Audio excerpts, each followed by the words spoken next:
তুই আমার মনের কথা বুঝতে শিখে গেছিস, তাই না? হ্যাঁ, আমি তো অনেক থেকেই বুঝতে পারি। তুমি কি ভাবছো, আমি কি চাই। বাহ, আমার পোশাকে তো ভালো মানিয়েছে তোকে। তোকে যে সাইডে দিলাম ওটা করিস নি কেন? ওই তো কালকে একেবারে চান করে বন্ধুর ওটা করেই পুজো দিতে গেল। তোমার কি শরীর খারাপ দাদা? না না, সেটা হচ্ছে না। দেখ না, বাইরে এত বৃষ্টি হচ্ছে, সে সকাল থেকে এক নাগালে বই চলেছে, থামছেই না।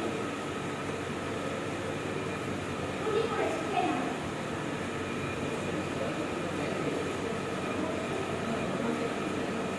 তুমি কি করেছো খেয়ে নাও।